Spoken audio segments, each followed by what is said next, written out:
L-ewwel qari. Qari mill-ktieb tal-Atti tal-Apostli. X'indaħal Pietru fid-dar ta' Kornelju, dan mar jilqgħu u ntefa' f'riġlejh jagħtih qima. Imma Pietru qajmu qallu qum, jien bniedem ukoll. Pietru qabad jitkellem u qal, issa tassew qiegħed nifhem li Alla ma jħares lejn wiċċ ħadd, imma jilqa' lil kull min għandu l-biża' tiegħu u jagħmel is-sewwa, ikun minn liema poplu jkun. Meta Pietru kien għadu qiegħed jgħid dan, l-Ispiritu Santu niżel fuq dawk kollha li kienu jisimgħuh. Dawk li kienu marru ma' Pietru, Lut li kienu emnu, staġbu kif Alla sewwa bid-don tal-Ispiritu Santu fuq il-pagani wkoll. Assemawhom jitkellmu bl-ilsna u jfaħru l-kobor ta' Alla. Imbagħad Pietru qal, jista' xi ħadd jiċħad l-ilma tal-Magħmudija lil dawn in-nies li ħadu l-Ispiritu Santu bħalma ħadni aħna wkoll? U ordna li jitgħamdu fl-isem ta' Kristu.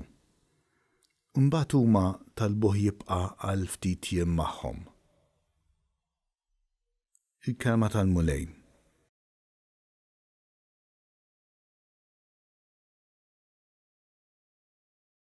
Salm responsorjali.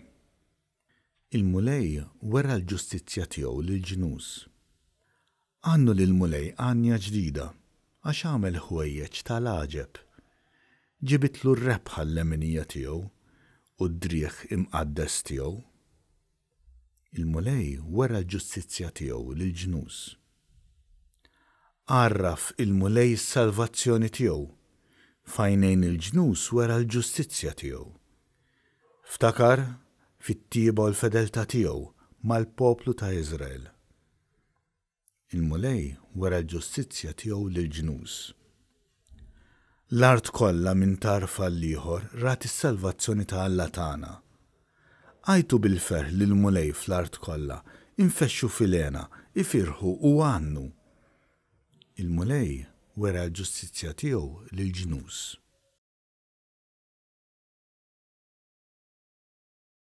It-tieni qari. Qari mill-ewwel ittra ta' San Ġwan Apostlu. Eżies, ejjew inħobbu l-xulxin, għax l-imħabba ġejja minn Alla. U kull min iħobb mwieled minn Alla u jaraf lil Alla. Dak li ma jħobbx ma jarafx lil Alla, għax Alla hu mħabba. B'dan deret l-imħabba ta' Alla fina, għax Alla bat lill-Ibnu l-waħdini fid-dinja biex ngħixu bih. U hawn qiegħda l-imħabba, mhux għax aħna ħabbejna l-Alla, imma x'ħabna hu u bat lill-Ibnu biex ikun ta' tpattija għal dnubietna. Il-kelma tal-mulej.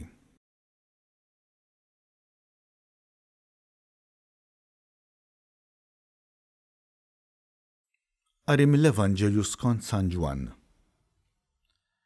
F'dak iż-żmien Ġesu qal lid-dixxipli tiegħu, kif ħabni missieri, hekk ħabbejtkom jiena, ibqgħu fl-imħabba tiegħi. Jekk tħarsu l-kmandamenti tiegħi, intom tibqgħu f'imħabbti, kif jien ħarist il-kmandamenti ta' missieri u qiegħed f'imħabbtu. Qedtilkom dan biex il-ferħ tiegħi ikun fikom u biex il-ferħ tagħkom ikun sħiħ. Dan hu l-kmandament tiegħi, li tħobbu lil xulxin kif ħabbejtkom jien. Ħadd m'għandu imħabba akbar minn din li wieħed jagħti ħajtu għal ħbiebu. Intom ħbiebi, jekk tagħmlu dak li jiena nikmandakom. Ma nsejħilkomx aktar qaddejja, għax il-qaddej ma jafx jagħmel sidu, sejjaħtilkom ħbieb, għax kull ma smajt minant missieri jiena għarraftulkom. Mhux intom għażiltu lili, imma jiena għażilt lilkom u ħtartkom biex tmorru tagħmlu l-frott u l-frott tagħkom jibqa'. Ħalli kull ma titolbu lill-missier f'ismi huwa jagħtihulkom. Dan hu li qiegħed nikmandakom, li tħobbu lil xulxin. Il-kelma tal-Mulej.